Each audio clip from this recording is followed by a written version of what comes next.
One of the big frustrations for podcasters has always been not knowing how many people follow or subscribe to their show. Finally, that's about to change. And now, a look at this week in podcasting news. It's the Jag Show Podcast. James Cridland broke this in PodNews this morning. That would be Tuesday.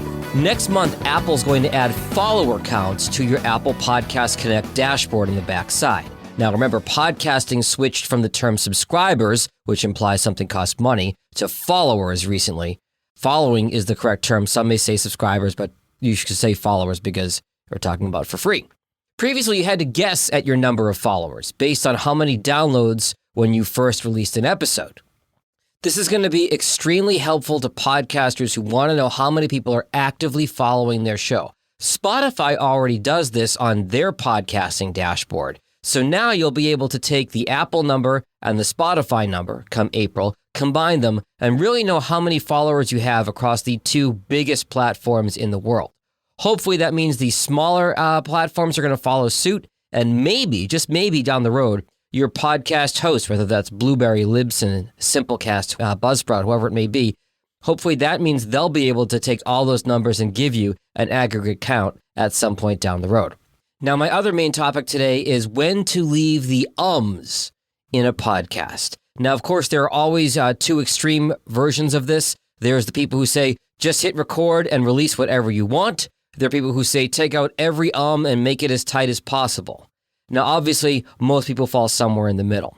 Yesterday, I had a client who interviewed a woman from Ukraine who had fled to Germany as a refugee. This podcast was very heavy, very powerful, and the refugee's first language was, of course, not English. So she had a lot of ums and uhs as she tried to find the right words in English to communicate what she was feeling and what she was experiencing. And she actually had Google Translate open on her computer, so there were a couple moments where she actually typed into Google what she was trying to say so she could find the English word for it. Now, my client very smartly told me, don't take out any of that typing, searching for the right word. It's important for context. And she was right.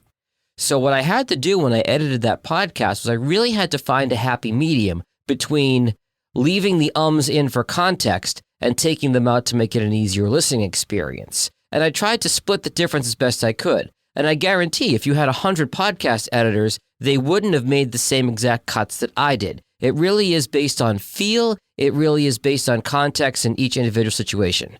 Beyond a non-English speaker, if you have an interview that you're editing and your guest says, let me think about that. That's a really good question. You'll want to leave that in for context because there's insight and there's thought there. But if somebody, uses as every word in their sentence, you'll want to take some of those or most of those out because you want it to be a pleasurable experience for the listener. You don't want to bog them down with time. Now, this isn't a golden rule. It's just what I found based on doing this for 5 years.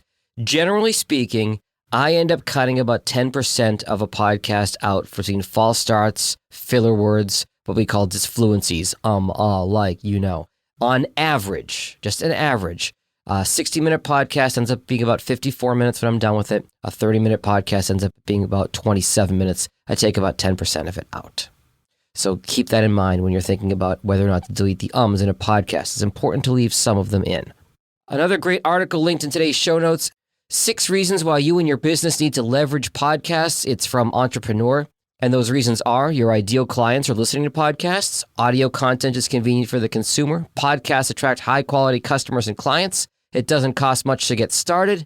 Position yourself as an authority in your industry. And of course, it's fun. Great article linked in today's show notes.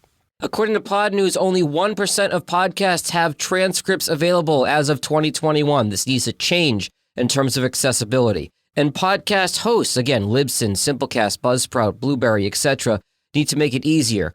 Most have a place that will allow you to add a transcription. So if your listeners are consuming your podcast on the web, they can read it. But these transcriptions don't necessarily display in Apple or Spotify or the podcast apps. So I'm hoping the hosts make it easier to have a transcription more easily accessible for your listeners. And finally today, BetterHelp, still the #1 podcast advertiser across all platforms. They spent $7.2 million on podcast advertising in January. That went up to $7.8 million in February. What does that tell you? In this crazy, crazy world, we need to take care of our mental health. Until next time, stay healthy, physically and mentally, and stay safe. Later. Thanks for listening to the Jag Show podcast. For help with your podcast, find Jag on the web at jagindetroit.com.